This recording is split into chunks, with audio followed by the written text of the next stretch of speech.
Hello, and I'm one of your hosts, Taylor. I've completely screwed that up. I don't know why. But I'm one of your hosts, Taylor, and welcome to Power On Podcast. Doo, doo, doo. And with me is, of course, one of my other hosts, somebody that's always here all the time, every time. Sushi B. How you doing, Sushi? Hello. I'm doing all right. How are you going? Evidently not very good, because I totally botched that. But nah, I'm doing fine. I'm doing fine. It's a It little, happens. yeah. So, but yeah. Caught with your pants down. No, not quite, but Pants are too high. maybe that's what it is. It's cutting off all the blood to my brain somehow. Imagine that. It happens. Yeah. So, yeah. And with us is the other host, Greg. How you doing? Doing as well as well can be. There, Enough energy to do this episode. there you go.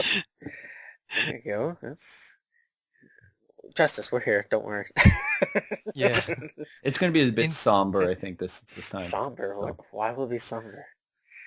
I don't think people get too I don't think that's overexcited or overzealous, I suppose, with reading. So, anyways, go ahead. Go ahead. I don't think somber is the word you want.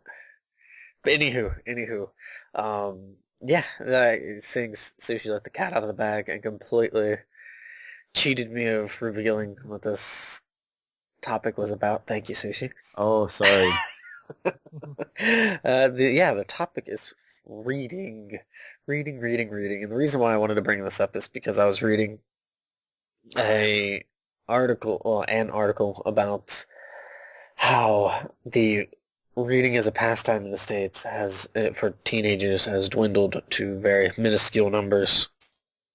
And I can understand why. There's a whole bunch of newfangled gadgetry that kind of cuts out all that time. But in the same hand, when I was teaching in Japan, a lot of the students there during their downtime would actually, in school, would actually be reading books, which I kind of found nice that they'd actually be reading, and then to see that they're not reading in the States made me very, very sad. So I wanted to talk about this because I think reading is important. I think it's fun, and there's a whole bunch of things that you can read if you're not really into certain types of reading material and stuff. So this is going to go across the board with just things that deal with reading. So yeah. I don't know what you guys think about reading.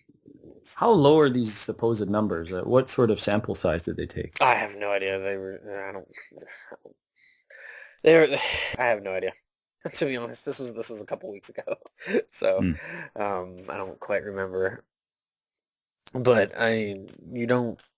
I don't know. Even when I was younger, I don't know about in Australia and Canada, but they did not have a lot. You didn't have a ton of people reading, so. It wasn't like, yeah, I read books all the time. So, yeah.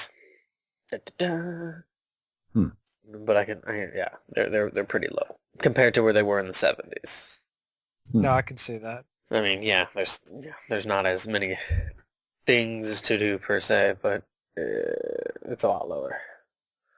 I've always said this is a very interesting thing, is what would I be doing if I lived in this time period, because I'm a gamer before anything else. I said, well, what would I be doing if I lived in a world without video games? Like, oh, I'd be watching TV. Oh, well, why if there's no TV? I'd be reading.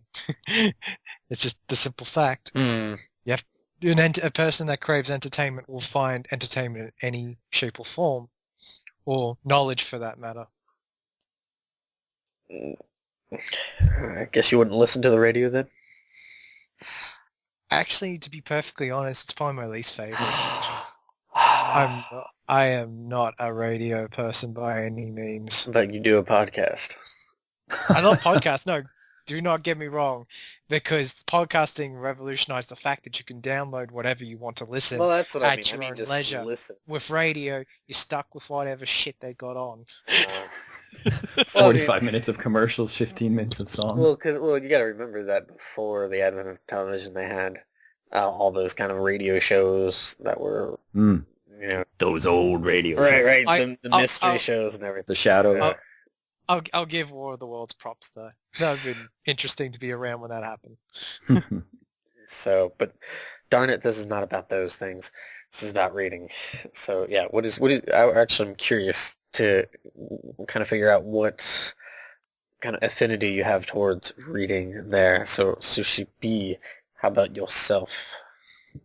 Uh, what do you mean exactly? Just as in what sort of material do I like to Do you read, like or it? Do you read often? What do you read? I don't know if I read often. I used to actually read the newspaper every day for a while, especially in university. We had all of the national and local newspapers were for free at the university, so I used to always grab one and just read one in the library and stuff. But just as time's gone on, I'm not a big fan of sort of the English newspapers here. I don't think they're particularly well written or just very interesting as a whole. But I do like to read a newspaper when I get on the airplane and stuff. Um, that I like comic books and graphic novels, that kind of stuff. Outside of that, not too much. I mean, I do like to read non-fictional historical books, but as of late, I haven't been going out to bookstores to buy anything of that nature. So The what kind of historical stuff do you look at? Is there a concentrated area? no, No, no. just whatever. Usually whatever. I like to take a look at some of the books that universities are using for classes and things like that. Mm. So it doesn't really matter that much to me. I mean, it could just depend. Maybe sometimes if I see a documentary on TV or something, I might want to delve more into a topic, but nothing particularly to focus on. Okay. How about stuff there, Greg? I actually grew up around a lot of libraries, even young. Like I started off, of course, with picture books, as we all do. I think that was a big thing, especially with my school. And we kind of progressed and regressed. Because I gamed at a very early age, that was kind of my primarily form of entertainment or just storytelling. And then it was shows, animated shows, and then books. Because most people I've met, who are older than me, they start off with books and then progress to games, whereas I kind of went the other way. But I used to like reading mostly fiction books like Roald Dahl, and uh, we've got some famous Australian authors that do kids books. I keep forgetting the name of the series, but um, no, there was quite a few. Like Sushi, I like to read comics and manga. I have a lifelong love of all things Batman. And I just especially love how gritty I'm not so much a fan of the original Batman, but when he transitioned to the Dark Knight, I eat up any stories about that. But yeah, manga's pretty cool. I like the fact that there's a lot of different genres. It's not just all goofy or comedic. There's a lot of dramatic ones as well that you can read and get really gripped into.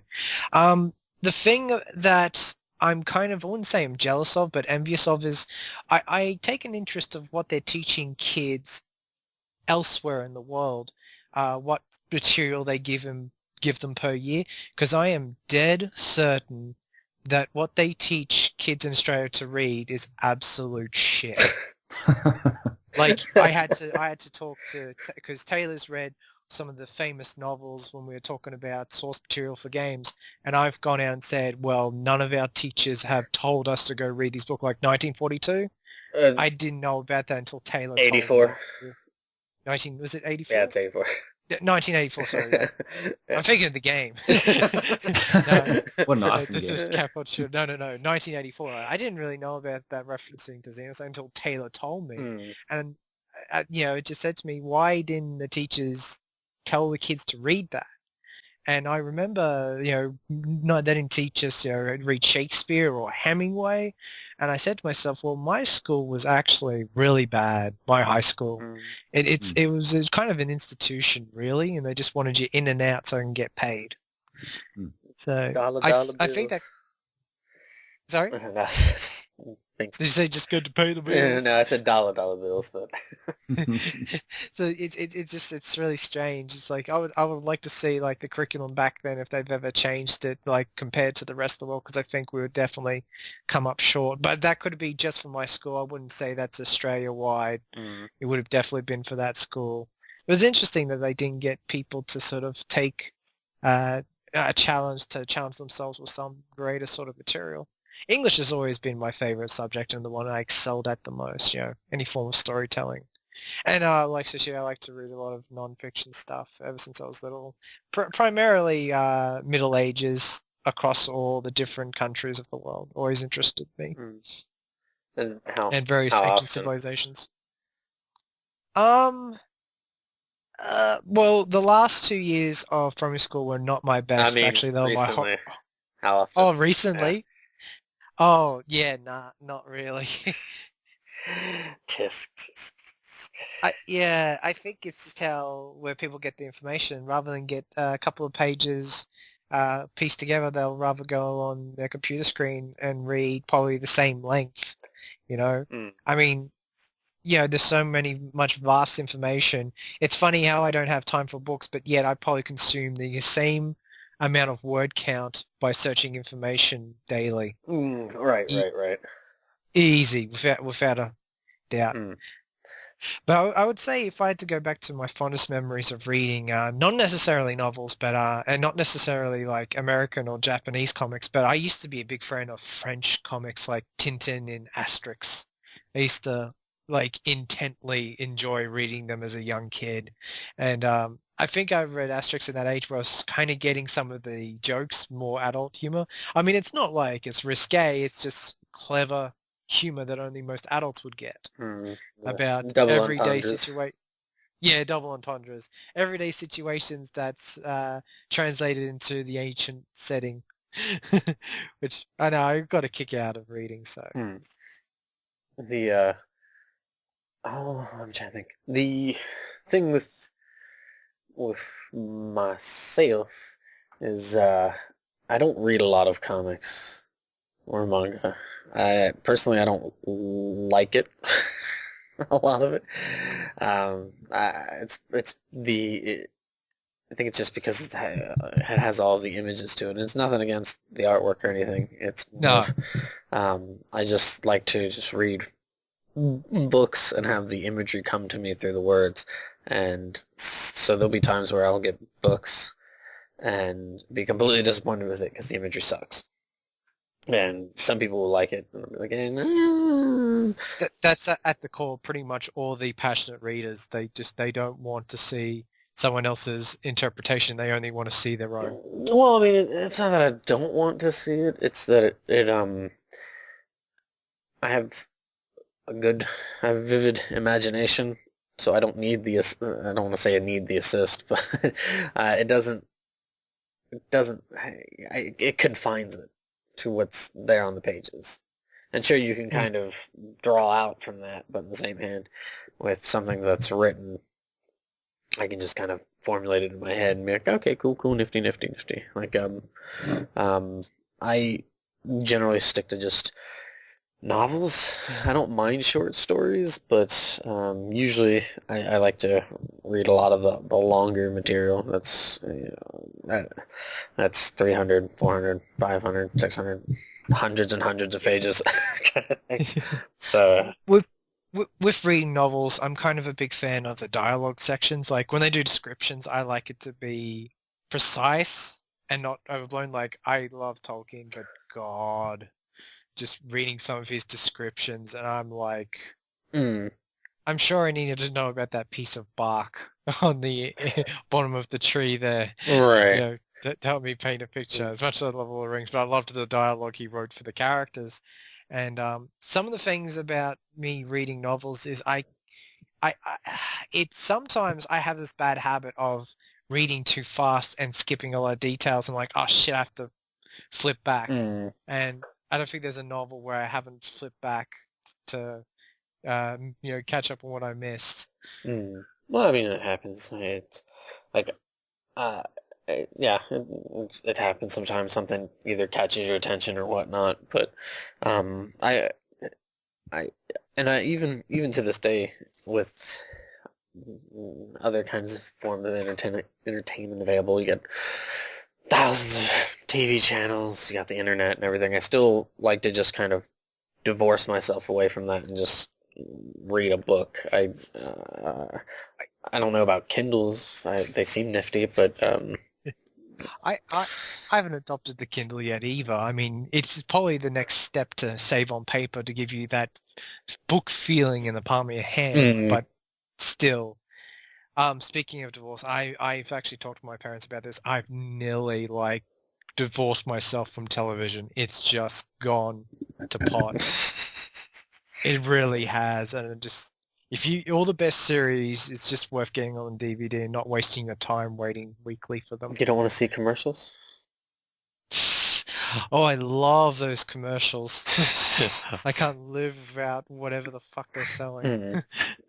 Oh my god. Now, now a lot of things here. It seems that you two kind of share more similarities with your reading. And as for myself, I don't read every day, but I'd like to, in the sense of like novels and stuff. But Greg, you were pointing out something about reading and doing kind of reading online and through the internet and stuff. And there's something that I really hate that a lot of, and I use this term loosely, news articles like to do. They put these goddamn videos up there.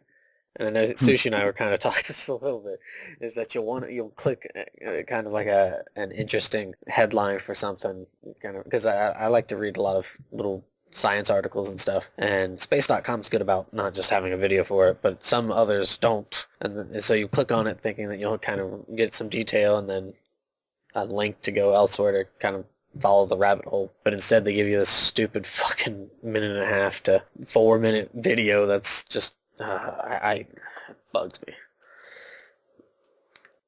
How about yourself there, Mr. Sushi Bay? Yeah, I'm not a fan. It's twice as annoying when it just starts playing. Mm. So maybe sometimes if the volume is up high or low on my computer, and it'll start playing, and if it's too loud, I'll notice it right away and be, what the hell? Sometimes it's really low, and I'm starting to look around like, where the hell is this sound coming from? And actually, I've noticed my phone has started to do it. If I go to a sports page, it starts automatically playing the video player. Oh, So that's I just want gross. to check maybe a score of a game or something. And it just suddenly does that. And the first few times I was wondering, what the hell is this sound? Where's this coming from? And everyone around me speaking Korean, and I'm hearing English. And I'm thinking, like, what the hell am I? I'm going crazy here. What is going on in this subway? And then I'm like, my phone is playing this video, and it's really annoying when that happens. Sometimes I like to watch a video or two, but when you're generally speaking, not really. right, but when your intention is to read it, and Oh yeah, and it's like they've completely they're like, just watch this video instead, and it's like, no, or they're just regurgitating exactly what they wrote in the video anyways. So, which is, I don't really see the point of having both at all. Then, honestly, you might as well just put one or the other up if you're going to do that. But read, goddammit, people need to read. So I don't know. Yeah. it's even, it's twice as annoying though, is when they actually put them into separate links.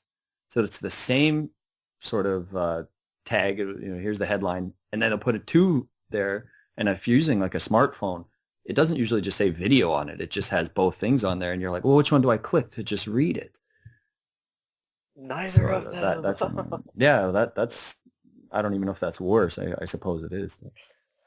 I don't know. Yeah, it's more about just that, because you have it on the phone, and yeah, there are some phones that are pretty decent in size, but I guess it just makes it easier to watch it, which it bugs me. But it's, I don't know.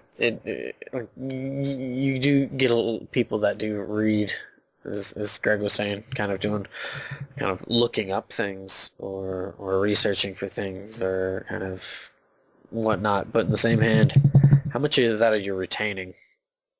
Like as a whole, because people, will read something real quick and read something real quick. That thing at the beginning of the podcast, I read through the that damned article, and it was only 2 weeks ago, but I don't quite remember percentage details about it. But I mean, it's how much of that are you actually retaining when it's just kind of there for consumption?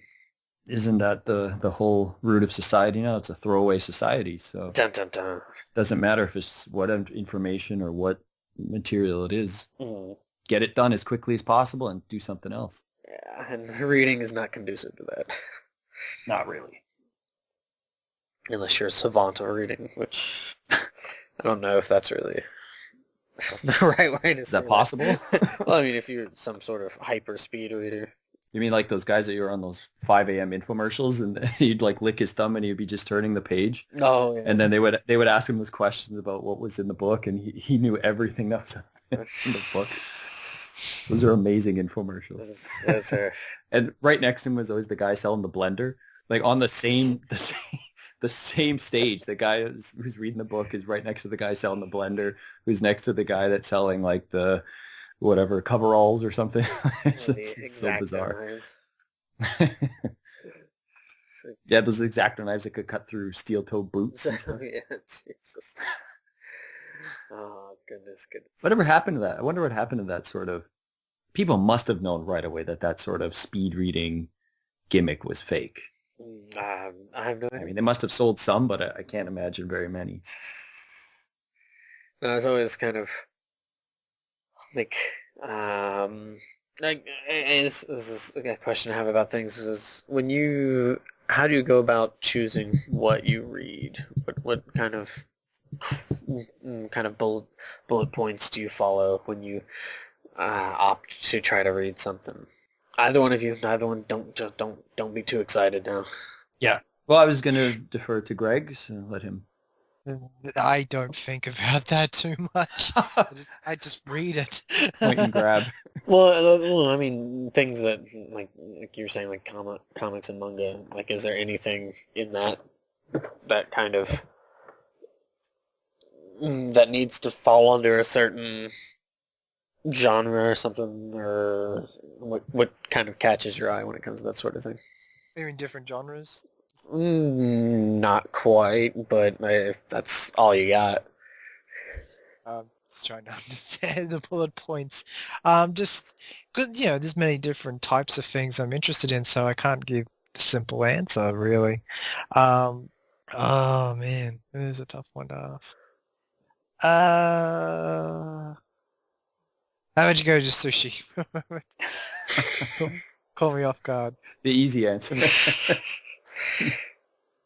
Well, if it comes to comic books and stuff, I mean, I like to sometimes take recommendations from other people, but lately, a lot of the people I talk to, like my friends and stuff, they don't really read comics anymore and stuff. So generally, I kind of have to do some research on my own if it's something new that I'm not really aware of. Mm. But if it's something that's been around for a long time, some specific characters or something, something just looks semi-interesting, or if I do know something about a particular writer, then I might be willing to pick up something that they're working on currently or past. Mm. Obviously, newspapers is just, you're just grabbing it for the daily news. Right. You're not really, maybe a particular headline has caught your attention because it's been a really hot issue for some reason. That could be a reason you're grabbing the newspaper. But generally speaking, you're just getting the newspapers. So. It depends on consistent vendor. Like, some websites are used more than others because they consistently put out news stories versus the ones that don't. So. Mm-hmm. Mm. Well, I think we're talking about different things then, Bill Greg, because do you prefer print newspaper or do you prefer just reading it online? Depends because there's different versions, but they usually, all the news groups have to play the online game and publish their stories online because they know a good deal of their traffic go to the websites instead of buying the newspaper. And you don't get all of it, mind you. There's certain sections that you will have to buy the newspaper if you need certain information. And of course, if you want the funnies, as they called them oh, goodness. for the day. I know, Sudoku puzzle. That's a word for it. The funniest. That's the technical term for them. They're not so funny anymore. That's what I was getting at, though. But thank you Yeah. for pointing that out. Bring back the Far Side. I will say this, the Phantom's probably one of the worst ones because it's been continuous, and someone that's missed out on a single newspaper won't know what the hell happened, so... Yeah, I always That's an remember old seeing that strip, as too. as a kid too, going, "What the fuck is going on?" That's an old strip. It's like these like 3 blocks, and it's you have a little bit of artwork, and then half of it's text, and you're just like, what is going on? So confused. I think to your general question, I haven't read a lot of comics or manga in the last couple of years because I've been so busy with gaming or in just watching videos, just any tangible form in book form. Just I haven't had time for, Mm. you know. And I tried to find time to finish off all the Song of Fire and Ice books because as far as fantasy storytelling goes, that man's at the top of the mountain. He's doing a good job of things right now. To some, the last 2 books, people have been kind of about, but I don't know. I enjoy those books. Like I enjoy a lot of the fantasy novels, but I do not like Tolkien. I don't like his work very much. It's just, I don't know. I always get bored trying to read through it, and I don't know. It never really. It's cool that he was able to come up with what he did. Yeah, it really is Fantasy 101 for some people, and I appreciate reading them once, but I just do not have time to go back and read them. But I've read and watched and listened to so many variations of Middle-earth, I don't really need to go back and read those specific books because I've already retained the knowledge from eons ago. So Well, and that's the thing though. It's like it's just the that Lord of the Rings trilogy. Like I like The Hobbit. I like The Hobbit book. It's concise. It's short. It's not. It's 3 movies. It's not. Nah, fuck that. I'm not gonna watch any of them. But I still haven't. But I just for whatever reason, The Lord of the Rings really gets to me. Now before that, there was an author. What's his name? Edison. I can't think of his first name. His name's Edison, and he wrote The Worm Ouroboros, and that's written 16th, 17th century English, I think, or something. And that is an awesome read. It's a really cool read, and if anybody's interested in fantasy and stuff, and this came out like 20 years or so before, like before Tolkien put out Lord of the Rings and stuff. So, if anybody's interested in high fantasy, they should check that out. it's always interesting to talk about the people that have just come up with these crazy imaginative creations, like, talk about Asimov and half the stuff he thought up, back, like, there's so much to draw upon when you talk about sci-fi, talk about robotics and all that. But back when he was done it, there was really nothing to draw upon. So to think of that stuff in your head, it's incredible. Absolutely incredible, for those pioneers of storytelling and ideas, just to go, how did you come up with that? A lot of pills and drinking, probably. or in Robert E. Howard's case, absolute madness. Yeah. Yeah. Goodness. That is a series I would like to devote to, is actually read some of the other Conan stories in book form. I reckon that'd be very interesting. Now, did Greg say, what was it, Song of Fire and Ice? Song of Ice and Fire. Song of Ice and Fire? Is that the 3rd sequel to Solomon's Key? Yeah. No. No. I hope you were joking about that. I am joking, but I still don't know what that series is. It's Game of Thrones. Game of Thrones. You mean like the greatest thing of all times, apparently, according to everybody? Not everybody, but it's enjoyable. Well, most people. I don't know about the TV series, but the books they're enjoyable. I like them.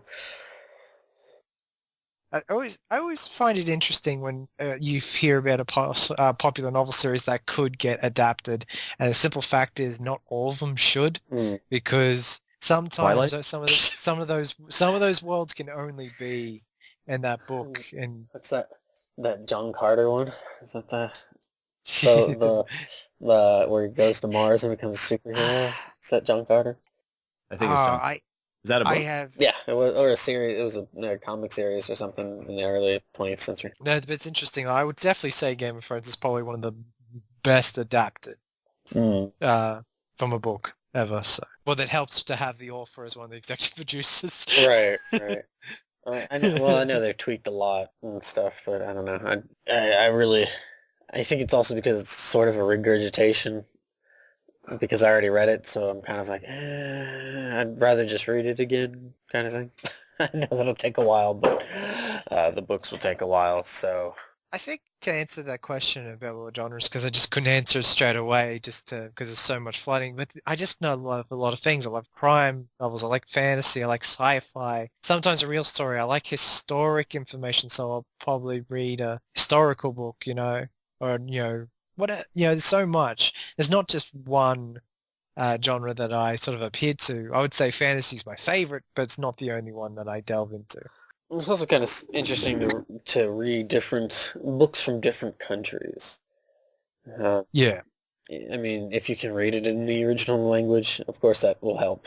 But if you can't do that, I mean, I don't know hundreds of I, different I languages, so you can only read so well, many. So, Well, I was devoid of sports as a kid, so I read a lot, and I from different cultures, French, German, all adapted into English, Japanese, and all that. So I'm very, very blessed to experience a lot of different literature and comics from different cultures. Sort of made me appreciate other cultures as a whole. yeah, how much stuff there's sushi did you read much from? As a kid? Well, no, in the sense of like reading a lot of different material from different countries and such. Um, I don't know. I suppose not because I personally actually don't like novels at all. I just don't like anything that's fiction Mm. in written form doesn't really draw me in. Maybe the opposite of what you were saying, Taylor, about like the imagery and stuff. Something about I don't mind that there's obviously no imagery involved in it, but I just I don't really fall deep into that kind of world that they create and stuff. I don't know what it is. I just don't. Mm. Perhaps I feel my in my own mind.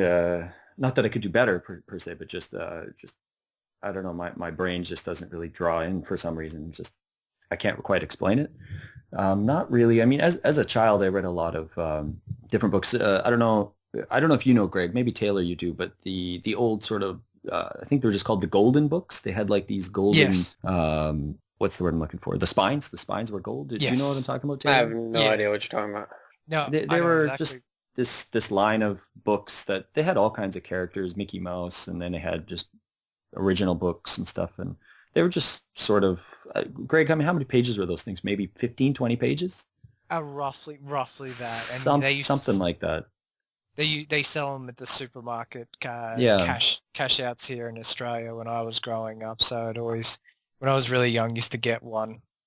Yeah, at the drugstore, I think used to get them sometimes, but I think they still make them. I don't recall for sure, but I remember reading those a lot. I had quite a few of those and stuff, but uh, I don't know. Yeah, just novels just don't do it for me. It's on the subject of the high-end novels, because I've always rated, ones popular, intermediate, and just ones that are obscure but somehow is well known, but just some way slip by me. It's really hard when you're dealing with a good community that base a lot of great ideas off like really popular novels that somehow I never read. And it kind of, I don't want to say it's like a book cult more than anything, but like, for instance, I never heard of the Bell Jar until I watched some YouTube videos and someone made a reference to it. What the fuck is that? And then they were referencing that that's a book read by Cloud Strife constantly. And I'm like, what? And then then I had to do research saying what the bell jar was about. And I find myself constantly doing that because of so much entertainment these days that have so much source material that I wasn't subjected to growing up. Hmm. Yeah, like I try to balance between a lot of modern as well as classical literature. And currently, I'm actually reading through Don Quixote. Ah, nice. Yeah, I mean that's it's a very interesting to kind of not only just read the because it was initially just going to be like a novella or not even that like a cuento, is it a cuento, but like a very very very short little story, and then it kind of just grew into this novel about Don Quixote and, yeah, Telemancha. and their kind of travels, and I mean, and also to just kind of like learn about the writer's history. It's kind of very interesting to see like how this dude came up with the story when he was in jail. He was in prison. In prison, he came up with the story, and you're just like, damn.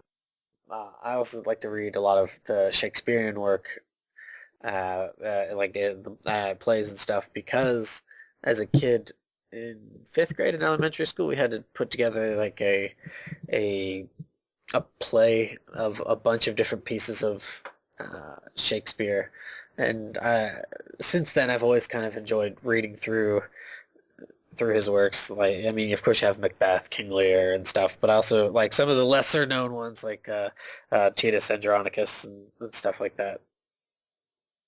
Can you just repeat what year you I did was in that? fifth grade in elementary school. Jesus Christ, Australia. Well, no, Did no, you no. hear that? That, Fifth fucking you gotta grade. remember that And was that shit that was, was we were taught to do that at like year well, 10. that I think it was My just a God. unique school that did that. I don't, or at least the area, because what would happen with him, there was a woman who actually would allow the kids to wear a lot of those kind of like I can't remember a lot of those kind of costumes and stuff. She had tons of them, and she's very. I don't know if she was just trying to get more students interested into the arts or just into reading or what, but it was really, really interesting because you'd spend that whole time doing it, kind of learning these plays, but then also the historical aspects. And so that's why I like reading a lot of the classical works is because you can, you could read the book, but then you also should read the context that it's written in to kind of understand it better. Like you have the in the late 19th century and early 20th century with the I novel is something that was really pervasive in Japanese writing at the time, and to kind of juxtapose that with what's going on in Japan at the time, it's just very, I don't know, it's to me like reading is that gateway, and I wish more people would take the time to read. I mean, it doesn't have to be novels and stuff, but I mean, it could be comics and whatnot. It can be something not even related to history or whatever. Like as you were saying with the Cloud Strife thing, I mean, you could kind of go about it that way. So, But by the way, you just brought up something else that I like to read um, prominently, and it's actually probably one of the best things to read, even though it's not like high text heavy, but it's just one of the favorite forms of reading. Is I did film school back in 2009, and I absolutely adored reading mm, scripts, and it was a great creative process. And I actually, at one stage, wanted to become an actor, and I loved reading scripts and coming up with my own thoughts of how it should be portrayed to the screen. And it's a great fun process. I've done table reads, not professional, yeah, just at school, and it's fun trying to get into the character that's written on the screen. And of course, I've written some scripts, and I would say I would like to prefer to write a script more than writing sort of like a tangible novel type story. So I enjoy reading scripts. I like to enjoy reading scripts that got rejected and never made, and you like reading to say why this happened or why it should have happened. Yeah, there's a lot of great scripts that got rejected for so many fantastic reasons. But I like to read. Those the only difference between reading scripts and reading books is I like to read books to myself. I read scripts out aloud, and try and get myself into it. It's like Shakespeare in the Park. With some burned out ratty script from some shitty movie or something. Oh, goodness. Well, unfortunately, you don't need to write good movies anymore because all the shit parts get published. That's true. Zingo. It seems like it with how they, I don't know, it doesn't seem like they really care for a story per se, but more of just a cinematic kind of turn off the experience in 4D.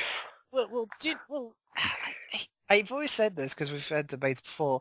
To become a big producer in Hollywood, it's nearly a full-time job to be a reader because most of the big epics are adapted by novels, and people that have a lot of money, they want to get their hands on the rights as soon as possible. Like, I guess back in the day, it'd be like, oh, we'll see if this is a big seller. Well, today it's like, no, I don't want to take the chance before someone else gets the right. Even if a book is not necessarily a big seller, someone will buy the rights because, it's business to get your hands as soon as possible, which is absolutely crazy. Like, from what I've heard is as soon as the Da Vinci Code got published, someone had rights, like, instantly. It's just, like, crazy, man. Yes. It's always money to be made off somebody else's property. So. Exactly. Websites, right? All those people that buy those Call of Duty websites well in advance with Call of Duty 25, and then they have to sell it back to Activision, and some pretty insane stuff. That sounds a bit bonkers. It means I should buy my website of Invasion of the Belly Scratchers, because that'll be the sequel to Invasion of the Body Snatchers. Actually, that sounds like one of Greg's Burnside scripts. Oh, I'll come down there, Greg. We'll read it in the park together. It'll be fun. Most of my scripts I chucked out at film school. I shouldn't have watched too much Guy Ritchie because I wanted to do my own Australian crime comedy stuff. And it sounded really good to begin with, and then I went through and just think, oh yeah, this is going to stay in the corner. The one script I actually did like writing for, and this shouldn't surprise anyone, is I tried to write my own version of East, and that is actually fun. The middle to second act got really tough to write for, but I'm determined one day I'll finish it. Good old the fan fiction. Dun dun dun. I wonder if that would work, having a main character that doesn't talk that much. I wonder if people would complain about that. I mean, you used to be able to kind of pull that off with film, right? You could say it's an art sort of angle. I'm doing this for a reason, but people would just probably complain about that. It'd be like that cut for Blade Runner. He'd be narrating it. Even though you have some dialogue, it'd be primary narration. Yeah. By Morgan Freeman or of course. James Earl Jones. Actually, you know what? Yeah, I'm going to give James L. Jones some work because, man. I don't think he's hurting, man. Star Wars is coming out again. He's not hurting, but I personally would like to hear from him again. I think you should hire Billy D. Williams. That'll be good as well, but it'd have a different essence about it. Oh, Patrick Stewart would be a good one, actually, for Ease. Yeah. He's got that gravitas, so he'd be a good narrator. I don't think he'd be too cheesy. I think he'd probably fit well. Yeah.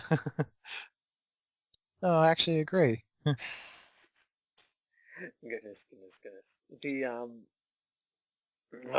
Let's see here. Are there any, because we kind of mentioned a couple, but are there any authors or whatnot that you kind of shy away from reading, or that sort of thing? Oh, shy away from?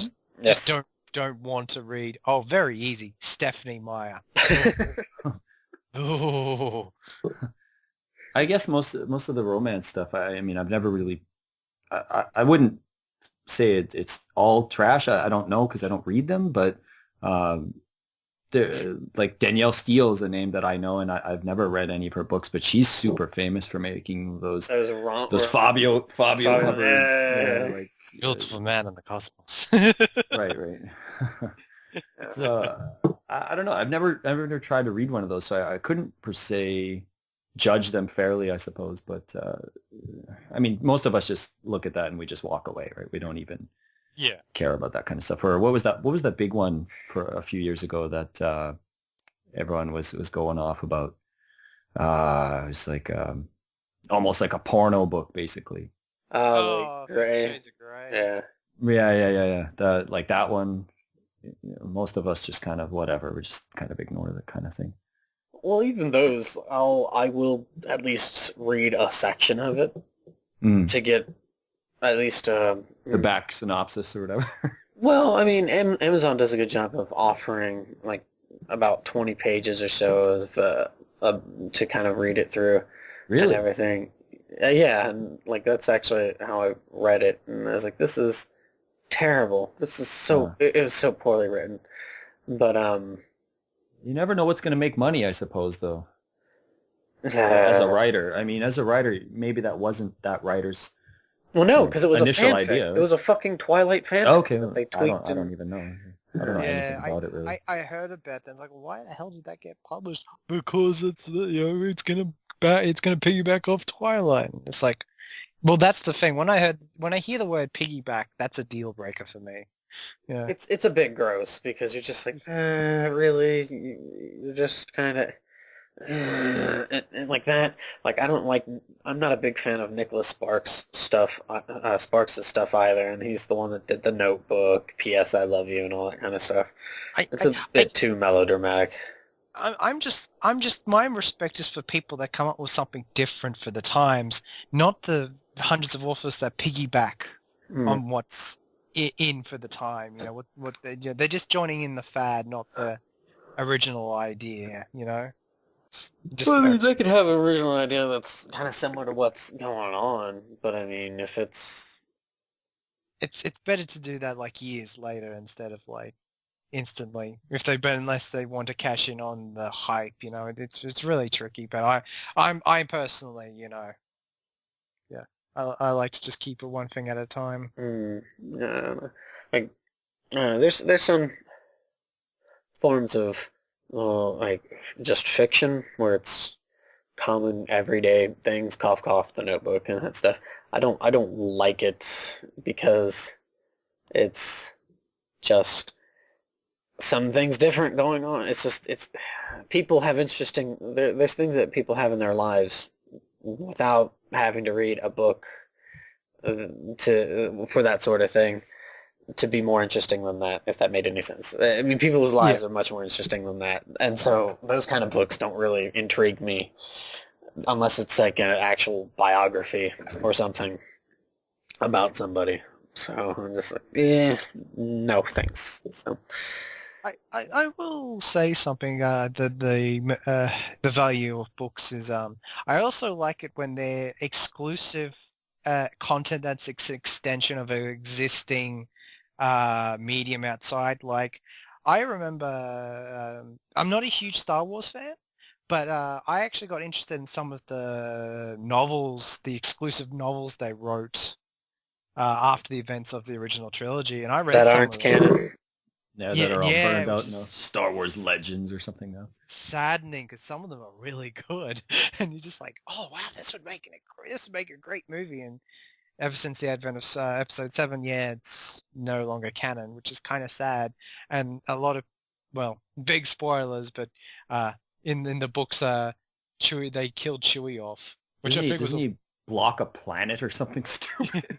I seriously, doesn't that what happens? A planet is like falling on Han's kids, and he's like, he blocks like a planet or something. I read the exos, like, from people, it's like, yeah, Chewie died. Like, really? They killed him off? Huh? They killed him off. I think the Falcon explodes or something.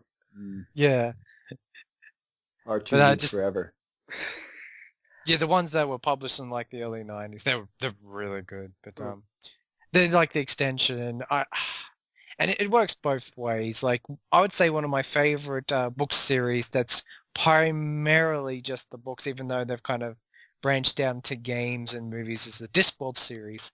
And the reason why I love them most of all is they're the funniest material I've ever read, and they poke fun at real world problems and relate them to a fantasy world setting in the best way possible.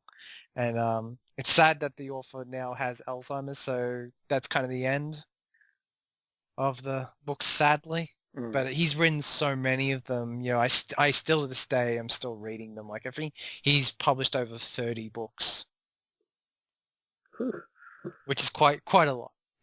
And it's now he's making money off finally adapting them, and he helps make some really good adaptions of all his books. Mm. Really, really laugh out loud moments.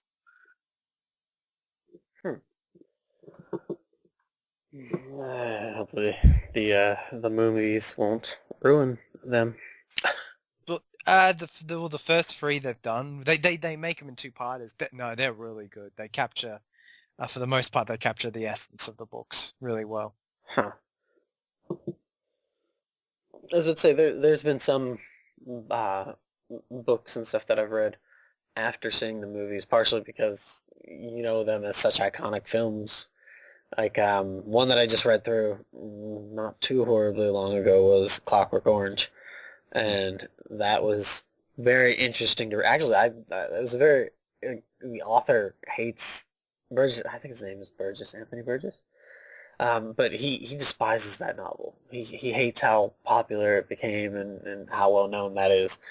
But it's a very interesting read because of how he incorporates a lot of I think it's kind of like a Russian slang, and you have it in the movie too, with some of the vernacular that they use. But the in the books, you will read the first page, and there'll be a lot of words you just don't understand.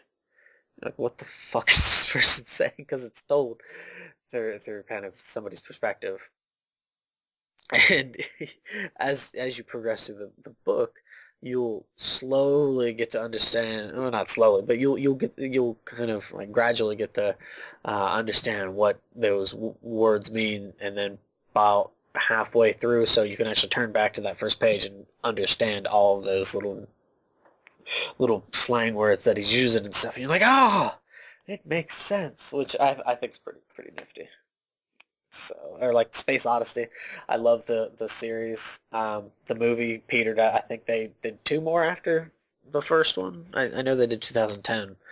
I don't know if they did anything after that. 2010's ass, but It was a shitty year. well, that movie was pretty bad, but I love the first one. So, like, yeah, but I don't know. I love my books. Lots of books. Just a question, and if not just for yourself, but your peers around you, was there anything that was sort of like the popular books at the time? Because I noticed when I was growing up, everyone was like addicted to horror. It wasn't like they were generally like enthralled with the books, but they would kind of read them to prove themselves. And it's same for the same audience. Went into high schools to prove themselves with horror movies, and I thought it was just a load of trash. Like I'm talking about the Goosebump books. That's I not really horror.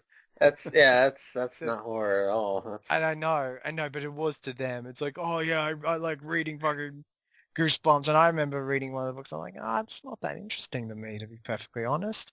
And it's it also really depended on which book you read. I remember reading a yeah, lot of those, and some of those really sucked. It's like, Yeah, man, a R.L. couple Stein, weren't bad.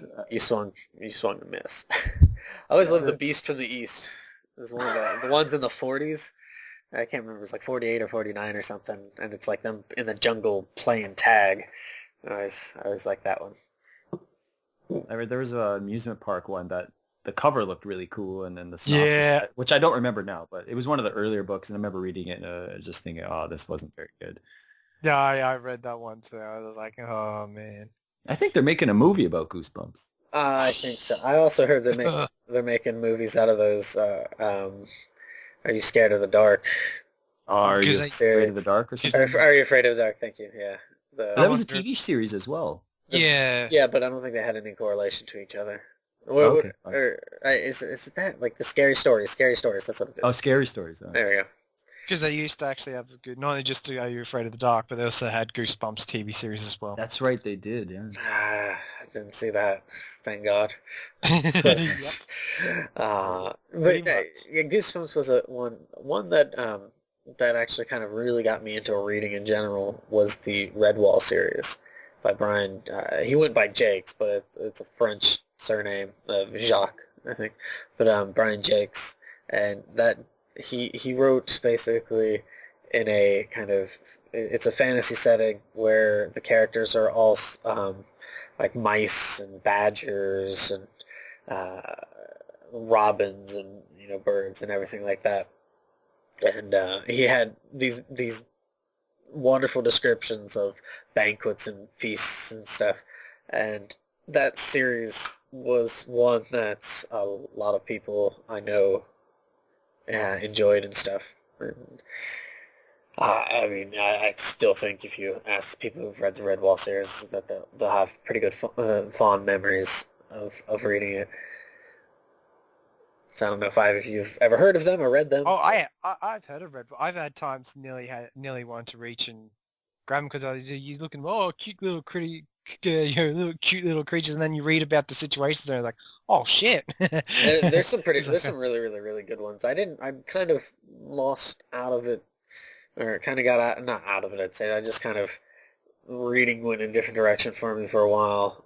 But like the central handful of stories dealing with Redwall, dealing with Mateo, which is I think Matthias is the first hero. Well, not the initial hero, but the hero in the first Redwall book. But then you have his son Mateo, and then you have like Martin the Warrior and all that. I love those old ones, and then you have Salamandastron. It was just a really, really cool setting, and just it was really well written. And I would say that because of those books, it really got me into reading and like or like not hardcore, but like into novels and stuff like that. nice. Just an interesting thing. Just going to ask, what would be like the oldest piece of literature you think you've ever read? Like going back, and it doesn't have to be the oldest, but just something that's a couple of centuries old. I've read Well, the you've Bible. already said you've already said Shakespeare, so that also Well, counts. I mean that I read Jason and the Argonauts. I mean, The Odyssey. does that count? Yeah, the Odyssey. Yeah, no, that definitely counts. And Well, those sort of things. But one of the oldest ones that I read, and I don't know how I got a copy of it, is I'm big into samurai culture, and I remember the years like in my mid-teens, I was looking up all the famous samurai, and I was reading up on the legendary Musashi Miyamoto and how he wrote a book called Legend of the Five Rings. right. My library, I found out it had a copy of Legend of the Five Rings. So I read that, and it's not like it's sort of a self-help guide in a way, you know, in ancient times how it was written. It's very interesting, and never read a book like it, but to be of course it was like a 21st century adaptation of it. But nevertheless, it was an adaptation of something that was written over 400 years ago. And I just thought that was really cool because I can't really say for sure that I'd read anything earlier than that, but except for the Greek mythology stories. Yeah, I mean, it's a little harder once you're kind of getting into that, just because of how you may be reading those stories, and of course that's really about it. And getting the mythologies and everything. Those are always interesting to read.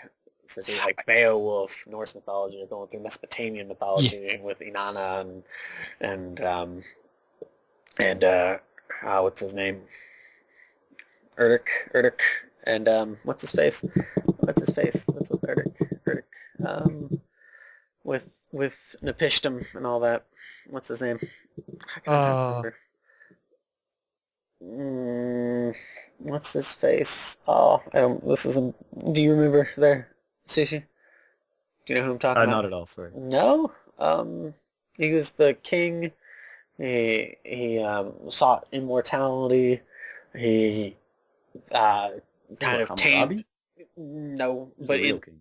in that vicinity, like, and then Erdic, I'm pronouncing that wrong, but he's the wild beast, man beast that they tame, Man beast. and then they go in search of Nepishtim, who's basically survived the flood and given immortality with his wife, and and they give it to the guy, and the guy loses it. Gilgamesh, the Epic of Gilgamesh. Gilgamesh. That's it. Epic of Gilgamesh. I think. Interesting.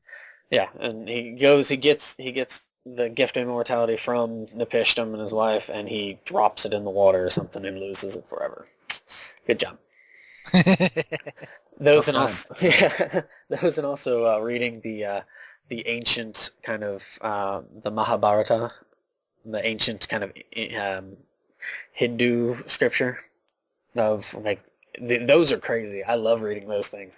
Like Sayuki as well, the Journey to the West. Yeah, I was gonna devote an entire segment to the four great classical novels because I've always had a grand interest in them because so much that I've played and watched is based off of them. Mm. And of course, my favorite video game series of all time is based off one of them. The Water Margin. I actually want to read that, and people shaking their head saying, "You are bloody crazy." It's like, no, because that thing is massive. Like, oh, was it the movie I got? It pertains to one of the chapters, and that one chapter was able to adapt into like a 90-plus feature film. Mm. And I was like, Jesus. But yeah, the Water Margins, of course, top of the list. And second, of course, is Romance of the Three Kingdoms, which I play a lot of games based off Romance of the Three Kingdoms. Mm. And I know all the characters who are based off historical figures by heart. And then you got Journey of the West, which is Sayuki. The fourth one's the one I've had the least contact with, and that is Dream of the Red Chamber. And I think that's the one I should read because I just really don't know anything about it. Hmm. Yeah, I don't really know much about. The only one I've had any experience with is reading Journey to the West. I enjoy that, but I also really like the Mahabharata. The story is in that, as well as the just the things about it and how to describe certain events and everything are just really. It's to think that they thought of that kind of stuff centuries and centuries and centuries and centuries ago is just really kind of like, wow, that's crazy kind of thing. I've actually tried to read Romance of the Three Kingdoms, and holy shit, it is one of the most technical novels I've ever read. If you don't understand this specific thing in Chinese, you're going to get lost. Right, Very, right. very, very quickly. Because I think that's what everyone should thank the Dynasty Warriors games, because they streamline the stories to its grassroots and make it understandable in the basic way possible. Because there's a whole difference between playing those games and then going picking up Romance of the Three Kingdoms. Getting hit over the head by an anvil, from the sounds of it. Yeah, but I think I will read it one day because I did enjoy what I read, but it's very technical. But I think as I progress, I'm understanding more and more and more and more. But the Water Margin I would love to read because when you play Suikoden and you see all the stars, when you look at your characters and they say they are such and such star and all that, you only really get to know the essence of why they were put under that star if you read the Water Margin. And that would be probably my biggest incentive too, because then I get to understand why they picked that character if he incorporates the traits of that star. Mm-hmm. So yeah, that should be at the top of my list, actually, honestly. How about yourself there, Mr. Sushi B? What kind of classic literature have you dived into? Not too much, honestly. Maybe some stuff in school, but I don't know, just haven't really picked up too many things. There's some stuff in school like Shakespeare and things like that, but that's about it. What about mythologies? Can't say that I've actually gone out to the trouble of finding the books for them stuff. Just dabbled. That's about it. So. It's all wrong anyways, according to Ancient Aliens. So. Oh shit. I thought they weren't quite that it was wrong, but it was just misinterpreted. Misinterpreted? Yeah. Yeah, I'm Could this thinking be what a it was. UFO? As many ancient alien people, Or whatever. ancient astronaut theorists? Or Yeah, whatever whatever they call that them. fucking They have to was. sound more technical than they Yeah. are. Yeah, Thank I'm you. zipping my lips right now. I could have said something extremely. Yeah, no. No, I don't think you can. Extremely Get insulting. extreme, Gray. Get Go. extreme. say it. No, What just happened? when you're talking about the different things of what they believe, and I was going to bring up Scientology. Oh, well, I mean, it's just how the show's perceived and how they repeat things. It's funny to watch, and some of the things they do bring up are kind of interesting. Like go back to Lake Tepe and stuff like that. But it's you kind of it shoulders all of the greatness that's ever been kind of attributed to man to aliens, and you're just kind of like, really? Crackpot theories. Are we not that good? Well, like reading like things like the Mahabharata and stuff like that, it kind of does make you wonder. But but I mean, I didn't live back then, so I have no fucking clue. I think it's right that it was why it's called the Great Unknown. People spend their whole lives doing theories and everything, and wondering what intelligent life there is out in the universe. Well, Giorgio knows best. but yeah. I think it's fun to think of it, and you can't say if it's real or not because you just don't know. That's the greatness of it. I do know something that is known. What? You can't eat the sun. Don't tell that to ancient astronaut theorists. So there'd be someone out there dumb enough to prove that. Just, I'm going to prove the point and die trying. Good luck with that. Nah, but yeah, I don't know. There's just there's a lot of different things that you can read and whatnot that like I said earlier, it leads to, it's a good gateway to lead into other things such as like history or our culture, or vice versa. Maybe you enjoy the culture, so you pick up a book to read on it, and then you kind of get mixed up into just reading books from that culture and stuff like that. So it's a nifty thing. Documentary, film, Film, all yeah, kinds of things. exactly. Yeah. And Podcasts. Podcast. and of course language. I've always interested about the birth of how language has changed over the years, because many people don't believe that the English language didn't just start off as grand as this. Yeah, back like 500 years ago. We would have That's a had proper adjective I'd use. like if you went to England back Slap in together. yeah, if you went to England back in the 13th century, they wouldn't be talking the way we did. It'd be much more mashed together. Yeah, there's a certain point where you just stop understanding what they're saying, but it's interesting to read some of those things because you can kind of decipher some of it without any sort of study. But then once you get to the point where you can't decipher, you're just like, well, fuck, this is just a bunch of squiggles to me. And especially writing in its sense, because the alphabet wasn't as clean cut as it was today. It just evolved over the years. Right. There's a lot of evolution and purging going on with that.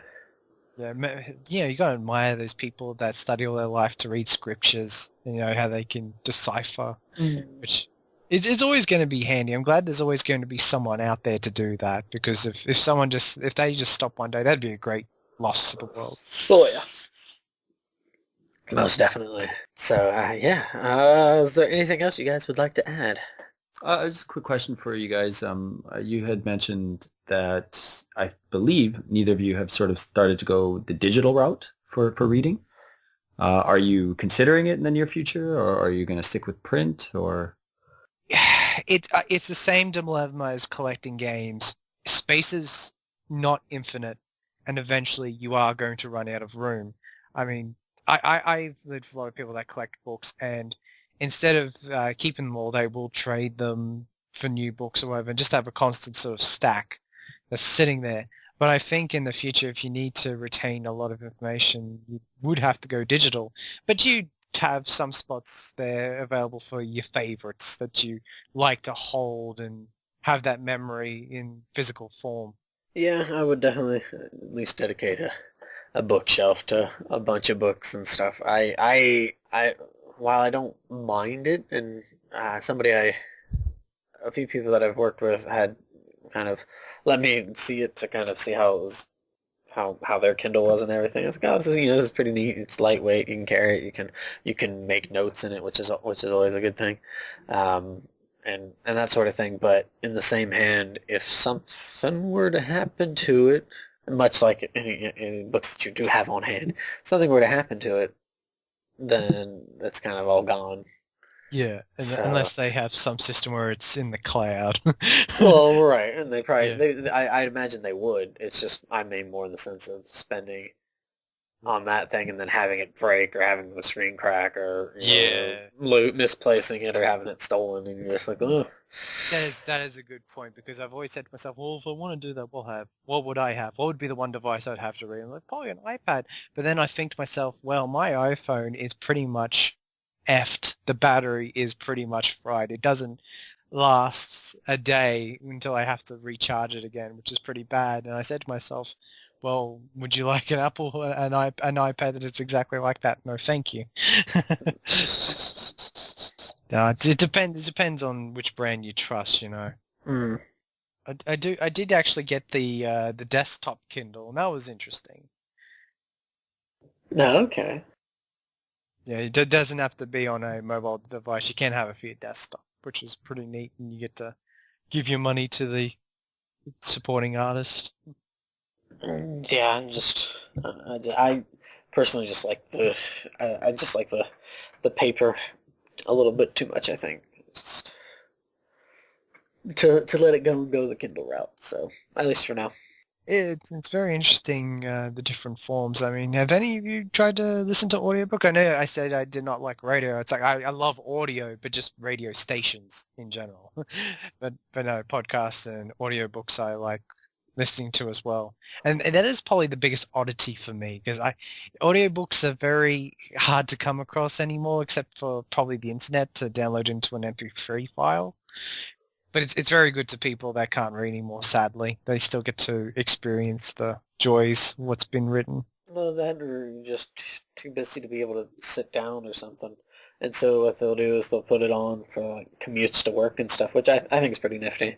I tried doing that with what's that, The Lost World, and I don't mind it, but I don't.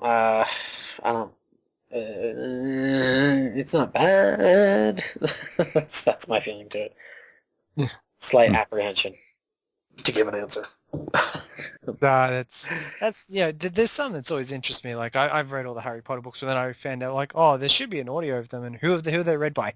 Stephen Fry. I'm like, oh, that is enticing unto itself, because I love Stephen Fry's work. So, but I just didn't have time for it. So, Yeah. Well, I think that might probably wraps it up. If there are any sort of books or comics or manga or what have you that you guys out there in the listening world like to read and whatnot, or you have any recommendations for us, definitely let us know. Would you like to add anything to you two? No, I think we wrapped it up pretty well. yeah. Kalidokali then. Yeah, so thanks for listening. Grab something to read and have a good day.